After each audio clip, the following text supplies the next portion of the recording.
when the third regulatory period ended on June 30 of 2015, ERC did not conduct a review because they did not do the issues paper and the RDWR, which they are doing now. And the fourth regulatory period ended last June 30, 2019. We are now on the fifth.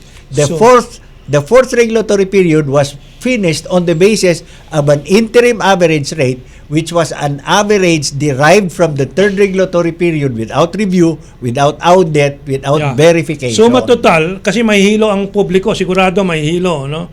Dito sa dami ng detalya. Pero suma total, ibabalik ko, kung kaya ng China na 5 pesos per kilowatt hour ang bayad, no, ng publiko nila, ay bakit tayo nasa halos 8 pesos 50 centimos, no? I've got someone waiting for me. When I see her, I know that she'll say, hey, hey, hey, it's a beautiful day. Hot, hot, hot, beautiful Sunday. Hey, hey, hey, it's a beautiful day. Okay, Kabutch, so let's move on to this latest on the ERC. Ano yung natuklasan mo, Kabutch? Actually, Kamentong, yung mga pinag-usapan natin for the past 20 minutes or so, talagang mahalaga yun because sa tingin ko halos lahat ng matatalakay mo sa kuryente at sa Meralco ay talagang mahalaga para sa lalo na sa nakararami na households. Pero ito lang ang immediate. Kasi the past 2 weeks, sumilip ako sa or last week sumilip ako sa website ng Meralco ng ERC, Energy Regulatory Commission.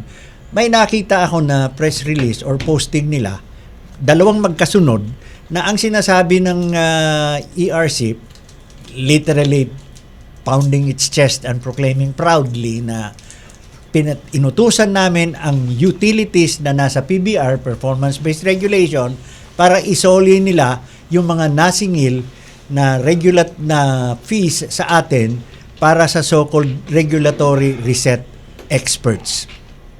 Okay.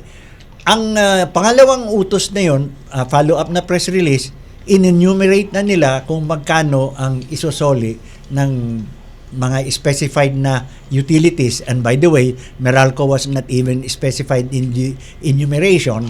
Nakalista na kung magkano ang isosoli. Okay. Background. Ang regulatory reset expert ay ang basihan doon sa regulations and rules for setting distribution wheeling rates na ginawa ng ERC sometime in about 2008. Sumulat sila mismo ng provision na sinabi kung kinakailangan or magiging obligasyon ng ERC na kumuha ng regulatory reset expert. Medyo sa wording pa lang, dispalinghado na. Regulator ka, ba't ka mauobliga kumuha ng expert? You're supposedly the expert. That's right. So, pag naobliga daw sila na ganon, ang magbabayad ang distribution utilities. Therefore, tayo yon dahil ipapasa sa atin. So, on that basis, naningil itong mga utilities ng regulatory reset expert fees. Sa case ng 18 privately owned distribution utilities, ang pinakamalaki ang singil, as usual, Meralco. Ang parati nilang justification dyan, they're about 80% of the market. So, logically daw, sila yung malaki ang masisingil na ganon. Ang combined na nasingil ng Meralco was 500 plus million. Pero, out of the 18, kung titingnan mo, ang pinakamaliit na nasingil ay 117,000 yata. Mayroon isang utility, 117,000. Tayo, Meralco customers, siningil ng 500 million. Rounded off. Okay. Surprising ito because bago ito, I was writing a series of letters to ERC. Ni hindi pa kay Chairman Di Banadera, Chairman Ducot pa. And I was asking, kasi nakita ko ito sa rules Kung mayroon kayong regulatory reset experts and consultants, bigyan nyo ako ng listahan ng mga consultants na yan, under what terms, ano yung mga kontrata. katakot-takot na hedging, etc., never got an answer. Finally, mayroong akong natanggap na sulat. As far as Meralco was concerned, sabi nila, for the third regulatory period, the 201 million na siningil namin remains untouched because we did not engage a regulatory expert. Inaffirm din ito ng ERC. As per our record, wala. So I was surprised nung nakita ko na nagpapasoli.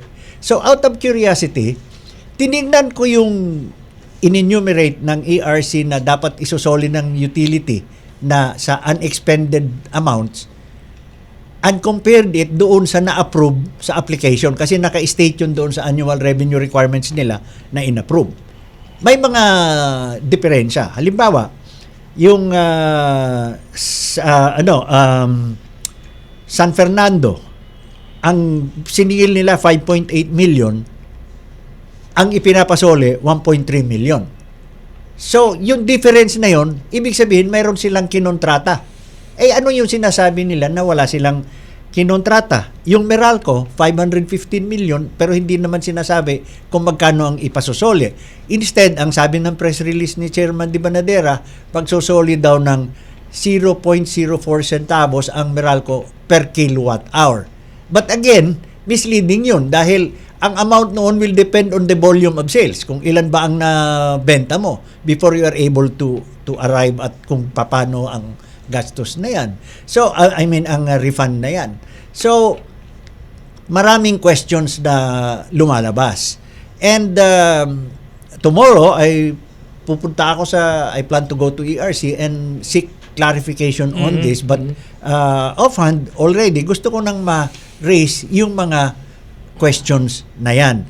Because in the first place, bakit kayo kukuha ng so-called regulatory reset experts samantala kung naalaala natin noong refund ng 2003 and 2002 na umabot ng more than 30 billion, ang nag-audit noon Commission on Audit. That's right.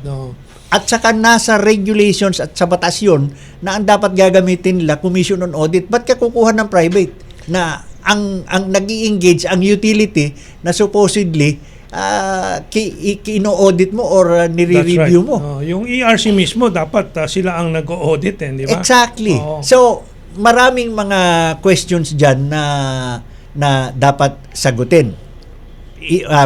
First point yon. Ang second point, unrelated to this, ang ERC mayroon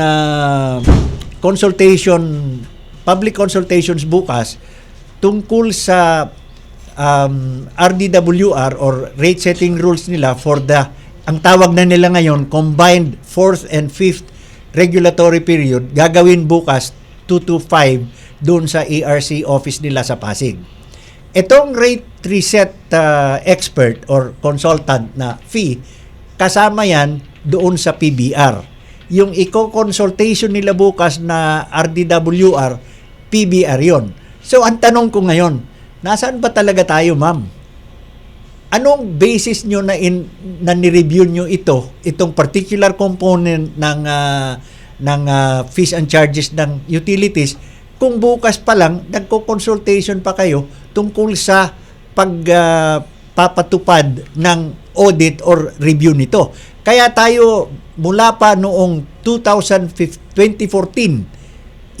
inihingi na natin sa ERC na umpisahan nila yung review ng mga PBR charges na ito na kasama itong regulatory reset expert na hindi nila ginawa for the past 2019, mula noong 2010 hindi na nag-review ang ERC ng mga PBR charges ng utilities sa atin, notably ng Meralco. Pagkatapos, makikita natin one small part of the regulatory of the charges na singil sa atin, inaudit na nila at nagpapa-refund. Anong basis ng refund na yon? In fact, a side question to that is, under the PBR RDWR, in addition to the regulatory reset experts, binigyan pa nila ang Meralco ng 1.8 billion na regulatory liaison and compliance fund na pambayad din ng consultants. So yung sinasabi mong refund, ERC, saan ba yan? Tungkol ba yan sa regulatory liaison and compliance? Kung hindi, ano nangyari doon sa consultants na hinire doon? So, dito sa lahat na to, nakikita natin na lahat ng gastos nila, administrative overhead, kung may consultants man sila, sa atin din kinukuha. Tayo din ang nagbabayad.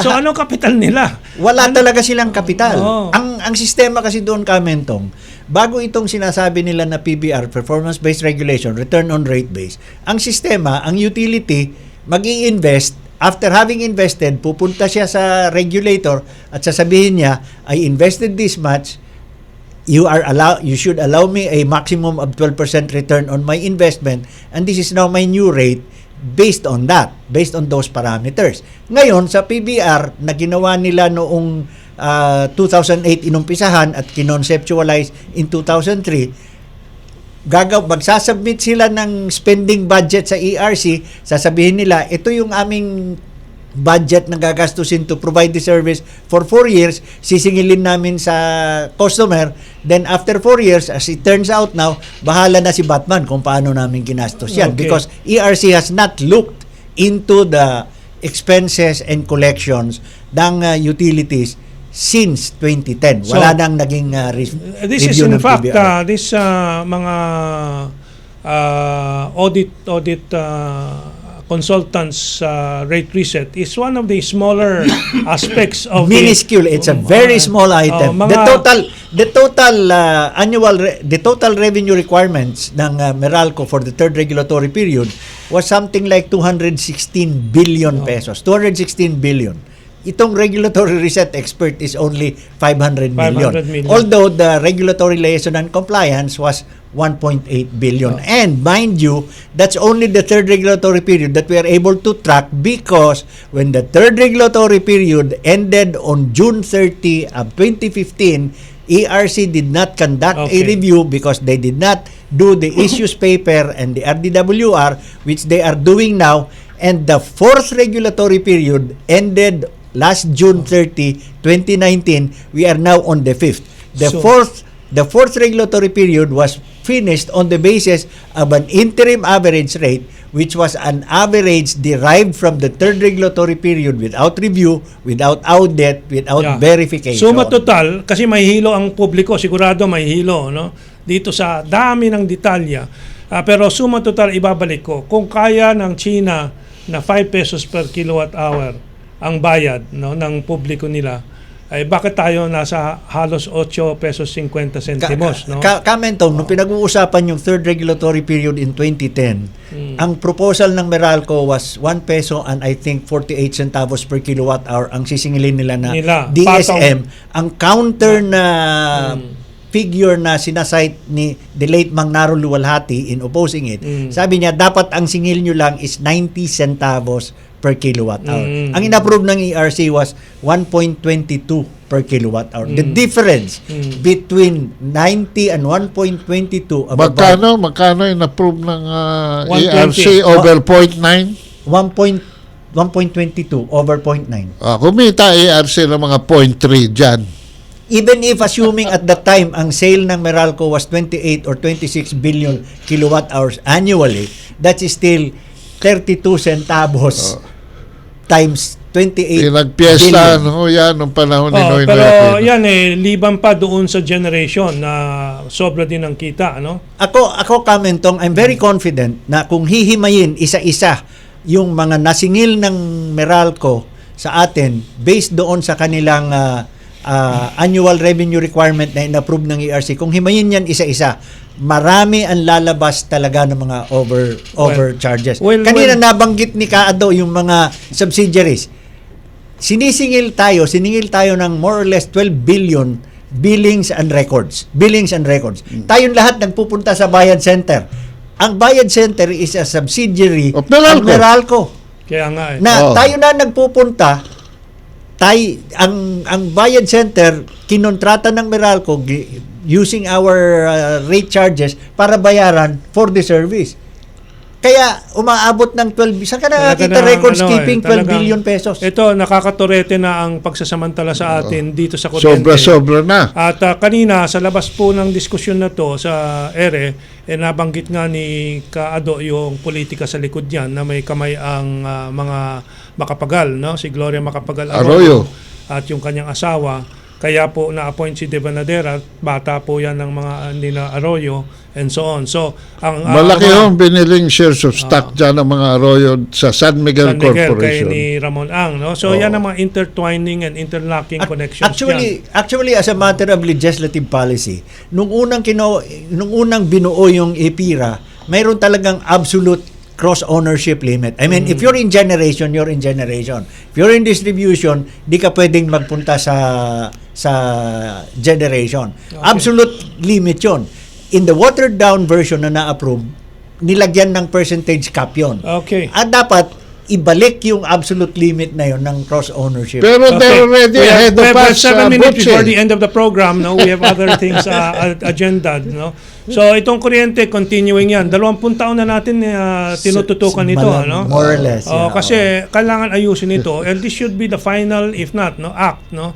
Of President Duterte na ayusin ito and ibalik sa publiko ang pag-aari nito. Ano? Sa pagtatapos, sasabihin ko lang na they are already way ahead of us dahil sinisingil na si Kamentong ng bago na naman nilang gagamiting puhunan. Ayan ang parusa sa atin, itong kuryente. No? Dahil tatanga-tanga sa bayan ng Pilipino. Yung mga oposisyon, mga EJK, kung ano-ano mga issue, kung ito lang tulungan nila tayo, babalik ang sikat nila. Pero wala eh. Kasi sila din kontrolado nitong galamay na to. Ang aking appeal sana, Kamentong, kung makakarating sa Pangulo, a direct hand na sana mag-create siya ng office or task force or group that will specifically address yung protection ng consumers in the utility sector. Okay. Mag-create ng specific office na ganon para hindi tayo katulad ngayon patumpik-tumpik, at least ma-institutionalize yung consumer protection. Okay, so maybe we can focus on that advocacy. Now we have 5 minutes before the news break at 9:55. I'll just review some of the, again, major issue din ito. Kasi itong mga American boys, no? And sila Ramon Ang, sila Manny Pangilinan, boys din yan. Kaugnay nila, sila Carpio, etc. But lately, paulit-ulit nila sinasabi, bakit hindi tayo sumunod sa Vietnam para magmatigas, no? Tulad sa Vietnam. Ano ba ang napapala ng Vietnam sa magmapatigas sa China? Wala naman po. Si Duterte nakaka 60-40 arrangement dun sa oil development, 60% for the Philippines without a fight.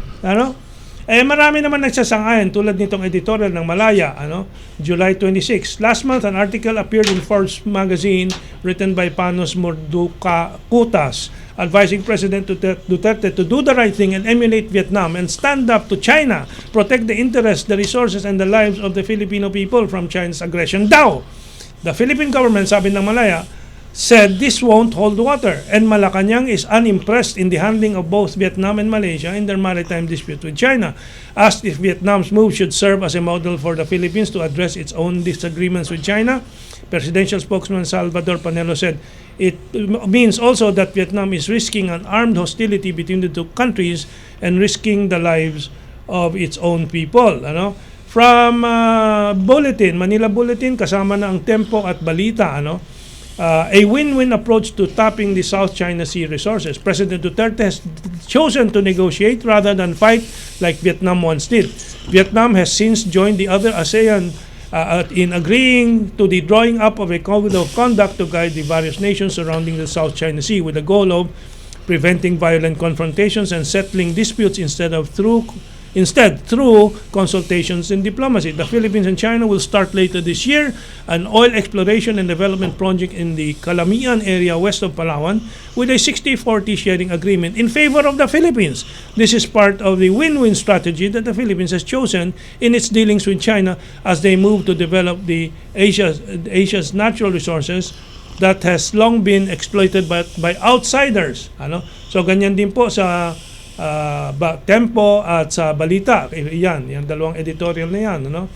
And then from Alex Magno, may column siya noong July 27, Frenemies. Last week, another confrontation broke out between Hanoi and Beijing over the marine survey conducted by the Chinese ship Haiyang DZ-8. China's foreign ministry issued a statement that read, China resolutely safeguards its sovereignty and maritime rights and at the same time uphold controlling disputes with relevant countries via negotiations and consultations. No? The Vietnamese foreign ministry promptly retorted, without Vietnam's permission, all actions undertaken for foreign parties in Vietnamese waters have no legal effect. The two apparently hostile statements, read carefully, actually opened the door to negotiations down the road. Both parties are, after all, pragmatic players and will work out suitable solutions down the road, guaranteeing everyone's satisfaction. Mas maganda ang kay Duterte. The negotiations and compromise before any confrontation. Ang maidagdag ko lang sa opening line mo is, alam mo, 100% of nothing is nothing. 60% of something is something. And more than 50%. Kaso yung calculator ni Robredo gamit nila eh. Paano na tayo? So tama sila, Kamentong. Vietnam should follow the Philippines. And we can go back to history. Vietnam nadurog, 4 million nang namatay sa Vietnam War. Sa Second World War, ang Thailand ang siyang hindi nasaktan kasi marunong siya maglaro. Tayo nagpaggamit sa Estados Unidos, 1 milyong Pilipinong namatay. Okay, mabuti si Presidente Duterte natuto sa history. And then from Rod Kapunan, chronological order of our claim in the South China Sea. So marami siyang paliwanag dyan. We don't have time to read this. And then meron pa bang iba? From Yan Makabenta, itong araw na to, kahapon, 27 kahapon, ang kanyang pamagat, bolting over an endless argument by dropping a name. Sabi niya, Duterte could have asked the tag team of Antonio Carpio, Albert De Rosario, and Conchita Morales to produce one international document that recognizes or refers to the West Philippine Sea as part of the Philippines. They would be reduced to a tautology, referring to their own statements in the West Philippine Sea. Nababanggit na ni Ado yan at ng ibang mga kasama natin, walang ibang bansa na kumikilala sa pangalang West Philippine Sea. In fact, it's not even part of our laws. It's just an executive order. Salamat kay Thank you. Kay Ado, kay Celso. And until next week pa, we'll be together again in a great Sunday show. Mabuti at andito po ang ating mga kasama. At next week, we'll have more. Maybe Glenn Chong will join us. Maraming salamat and have a good day. Someone waiting for me.